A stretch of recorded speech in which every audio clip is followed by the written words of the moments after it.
السلام علیکم ناظرین، پروگرام آج کی بات کے ساتھ میں ہوں سید علی رضا اور آپ دیکھ رہے ہیں MNN ٹی وی۔ آج کے پروگرام میں ہم بات کرنے والے ہیں پاکستان کی سیاسی جماعتیں کیسے کمزور ہوئیں، پاکستان کے ان حالات کا ذمہ وار کون ہے، سیاسی جماعتیں، عدلیہ یا پھر فوج۔ ان سب معاملوں پہ بات کرنے کے لیے معروف صحافی حامد میر کے تجزیے کا جائزہ لیتے ہیں۔ آج انہوں نے ایک آرٹیکل لکھا ہے جس میں انہوں نے کہا ہے کہ پاکستان 1947 میں ایک سیاسی جماعت آل انڈیا مسلم لیگ کی پرامن سیاسی جدوجہد کے نتیجے میں قائم ہوا۔ پاکستان قائم ہونے کے کچھ ہی عرصے کے بعد بابا قوم قائد اعظم محمد علی جناح وفات پا گئے اور ہمارے سیاستدانوں نے آپس میں لڑنا شروع کر دیا۔ پاکستان قائم ہونے کے بعد پہلے 10 سال میں 7 وزرائے اعظم تبدیل ہوئے۔ پاکستان بنانے والی جماعت ٹوٹ پھوٹ کا شکار ہو گئی اور سیاستدانوں کی اس رساکشی کا فائدہ اٹھا کر 1958 میں جنرل ایوب خان نے اقتدار پر قبضہ کر لیا۔ پہلے مارشل لاء نے پاکستان کو اتنا کمزور کر دیا کہ دوسرے مارشل لاء کے دور میں قائد اعظم کا پاکستان ٹوٹ گیا۔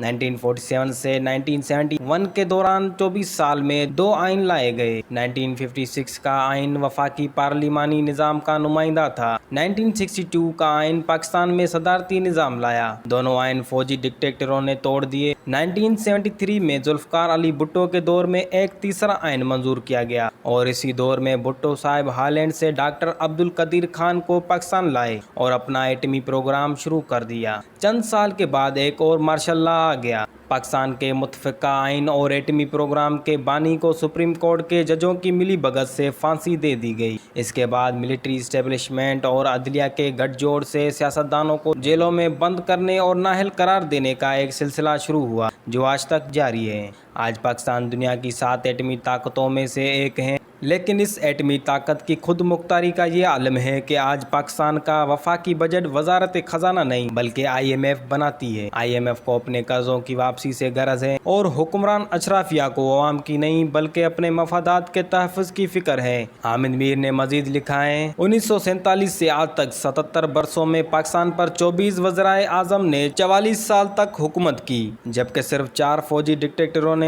33 سال تک پاکستان پر حکومت کی۔ ہر فوجی ڈکٹیٹر نے اوسطاً پاکستان پر 8.25 سال حکومت کی اور ہر وزیر اعظم نے مشکل سے 1.5 سال حکومت کی۔ کوئی وزیر اعظم اپنی مدت پوری نہ کر سکا۔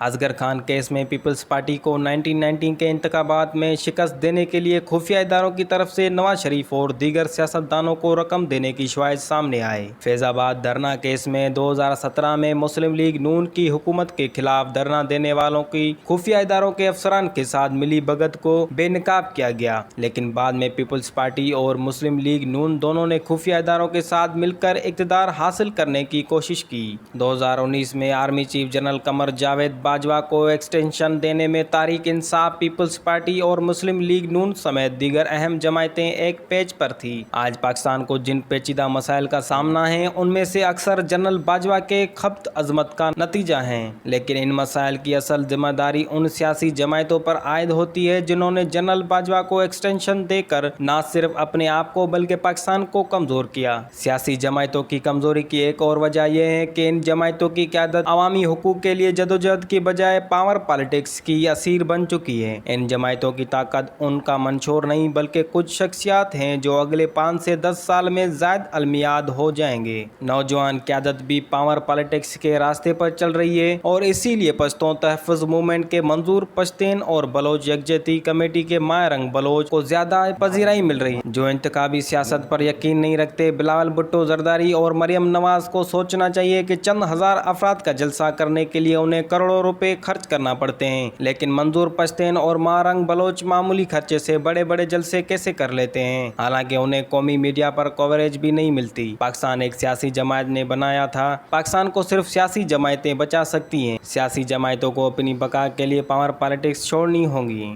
تو دوستوں، یہ تھا آج کا لکھا ہوا حامد میر کا کالم، جس میں بہت ساری باتیں واضح ہو گئیں۔ سیاسی جماعتیں اتنی کمزور کیوں ہیں، اس کا تفصیلی تجزیہ حامد میر نے کیا ہے اور پاکستان کے سیاسی مسئلوں کا حل انہوں نے واضح طور پہ بتا دیا ہے۔ تو دوستوں، اگر ویڈیو آپ کو اچھی لگی ہے تو سبسکرائب لازمی کر دیں، مزید ویڈیوز کے لیے فالو اپ کر دیں۔